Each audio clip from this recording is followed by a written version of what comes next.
I don't know, it's hard to imagine, isn't it, that 1 in 8 people in the world wake up hungry every morning, despite there being more than enough food, I should say, to feed the world's population. Yes, today a report from UNICEF says a lack of food could be to blame for the health problems affecting millions of children all around the world. Jonathan Swain is live in Malawi in Africa for us this morning. Jonathan, what have you found there? What can you tell us?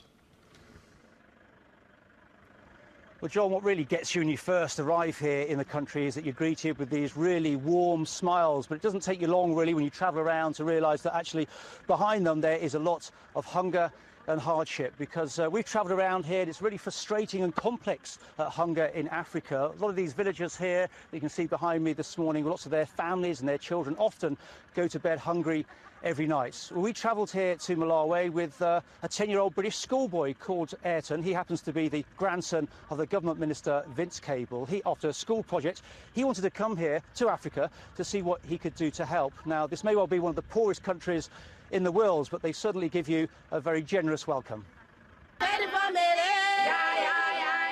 Africa is a long way from Ayrton's life back home. Like many 10-year-olds, he enjoys playing computer games, and like many of us, there are regular visits to the local coffee shop, where he's spoilt for choice. But for millions of children in Africa, there is no choice.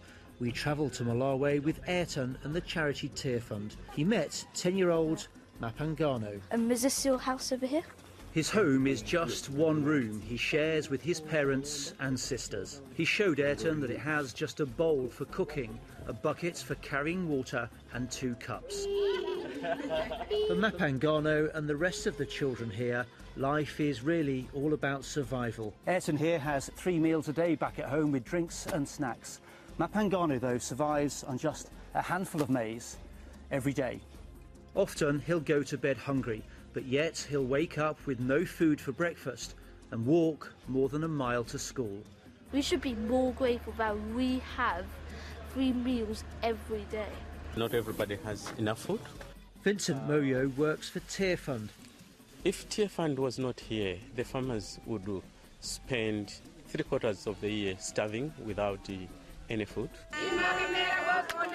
At the end of his trip, Ayrton had a message for world leaders.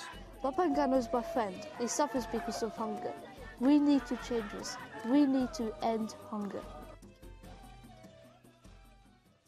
Well, we're joined now by Ayrton's grandpa, otherwise known as Secretary of State for Business, Vince Cable. Good to see you, Vince. Thanks very much. Budding young reporter there, or politician, who knows, but quite an experience for the boy. No, I'm very proud of him, yeah. He's a really good. And a good cause to get involved with. Yes, indeed. The Tearfund are a charity in my constituency that specialises in overseas aid, does a very good job, and he's paired up with them. And obviously a crying need for help.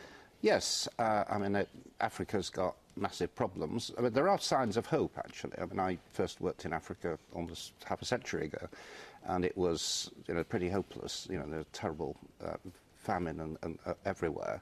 But these days, a lot of countries, Ghana's one, have sort of moved into middle-income group. Countries like Ethiopia have made real progress. But there is still a lot of round-the-year hunger. I mean, they've sort of made the point that in Malawi, half the kids don't go to school during the dry season because they haven't got enough food the strength to get to school. And it is tragic, and they do need help.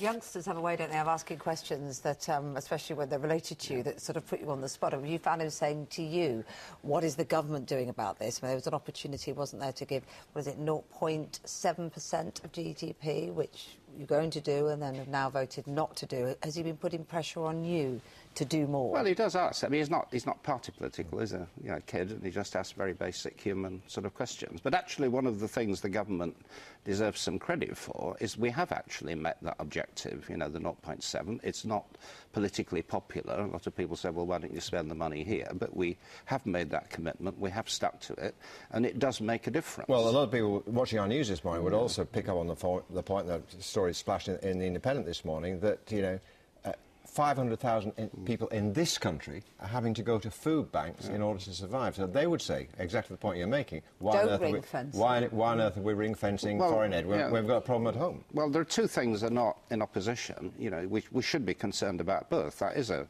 scandal. I know, but we've only and got a concern. limited pot, haven't we? We're all Yes, very aware but of the money cuts that you we're would save dealing on with. the aid budget wouldn't necessarily go to solve that problem. Why And not? they're different kinds of problems.